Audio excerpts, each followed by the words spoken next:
Good morning and welcome to Richard's Home Mechanics. I do all my home mechanics, I'm self-taught, and I'd just like to show you my latest little project. As I spoke, if anyone's seen my blogs before, I've got a couple of vans I'm rebuilding, an engine. One of them, I picked up a van last Sunday, much to my wife Sue's surprise. It's a little Vauxhall combo, and the engine's pretty ill on it again, but he supplied an engine. So anyway, I've got the engine in the garage on my workbench and I'll show you it there. Here we go. And he did say it was a good runner. Oh, it had run. It's 130,000 on it. It's just a bare engine. Well, of course, when I got it in, again, some people don't really tell the truth, and it was seized. Well, I took that on the chin that he said it was a runner, and it has been stored in a garage for about 2 years. Right. What happens, as anyone knows, or he'll tell you what happens if you store an engine up and you don't turn it over every so occasionally. You get the hot and cold temperatures in the storage room, causing condensation in the barrels. And what happens, you get a slight film of water in there, and what it does, it rusts up basically. Well, it's either a hit or miss. So I decided to myself, I've got to try and free this engine. To replace these engines, you are looking at about £300 plus.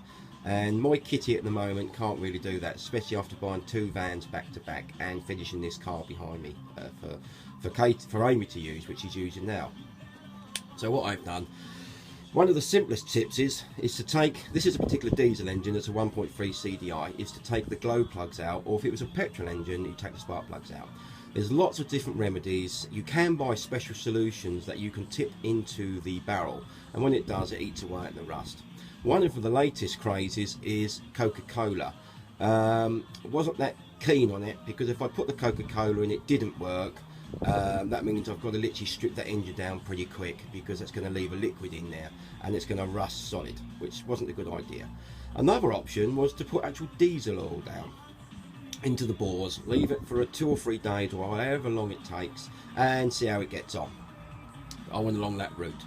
So what I'd done, I nipped up to the local garage and got myself a £5 worth of diesel and put it in.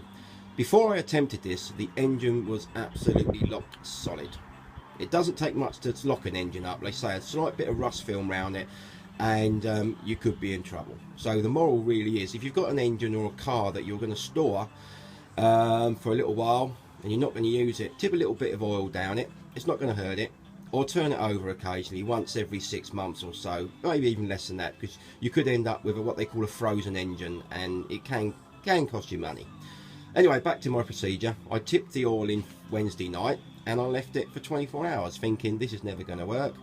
I come back from work Friday night, I put my 1/2 inch torque bar on it and she went straight away. Absolutely no knocks, no bangs or anything. She turned over lovely.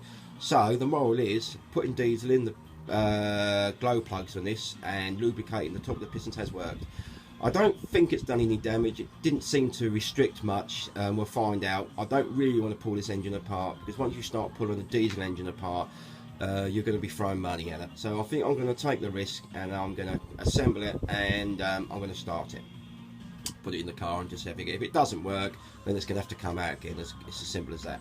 Right, what I've got to do now on this engine, one of the things to check on these is a cam chain. They run on a cam chain, not a cam belt. But as this engine's been sitting around, and it's quite common on these little Vauxhalls, these crank bolts can be really hard to get out. Yeah. So what I've done, I've tried my old faithful impact gun, which is a nice quality one, which is a nice snap-on, and it didn't touch it. It didn't want to know. So another trick to do is to actually heat the nut up, and that's what I'm going to do now. Now, I haven't tried this yet, but I'm going to heat the nut up, and what it does, by keeping the flame on the nut, I know it's going to ruin, for anyone out there saying, oh, you're going to burn the crank seal. Yeah, I'm going to replace the crank seal anyway, so it's not a problem. It's not going to do no damage to it. So I'm going to heat it up, and hopefully what happens, a lot of mechanics use Loctite, a blue Loctite, that locks this crank bolt in. And what the heat does, it breaks it down, and hopefully I can put the impact gun on and she'll spin off. So what I'm going to do now, I'm going to got me torch here. Here we go. I'm going to fire her up.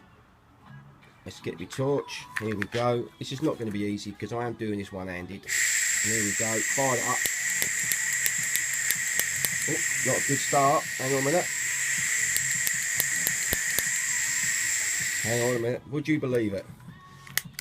That's better. My torch weren't working. Let's go back again. Here we go. Go back on there. You should fire up. This bloody light don't work. Come on. Sorry about that. What I'm going to do now, I don't know if you can hear me, I'm going to heat this bolt up. The idea is you want to keep the tip of the blue flame just on the edge of the bolt. Heat it up, doesn't take long. Now remember, this bolt was absolutely solid. I put an impact gun on that's got 300 Newton meters torque and you didn't touch it. You don't need much heat, just give it a quick heat. Here we go. You don't want it to go really red because you could chance, if it's really that tight, you could snap the bolt off. And if that bolt snaps, you could be in serious trouble. Here we go. I'm just going to do a quick heat, that'll do me. Right, we'll try that, shall we? Let's turn this off. Here we go. Turn the old flame on.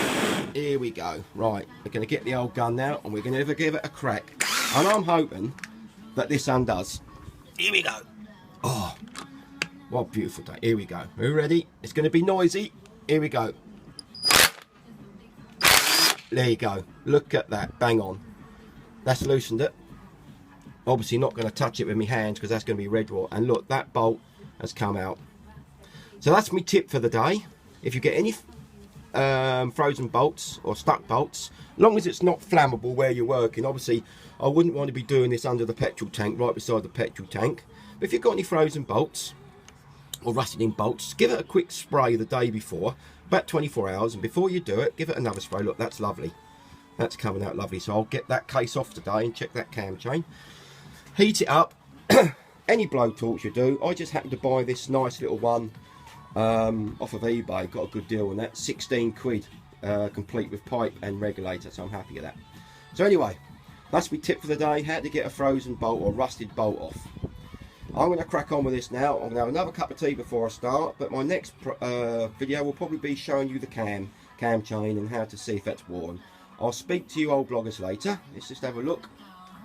Yeah, I'll speak to you lot later, and I'll let you know how I get on. So I will post another one. If anyone is actually watching, I would actually like to see if there's any feedback coming back on this, if anyone's actually bothering to watch it.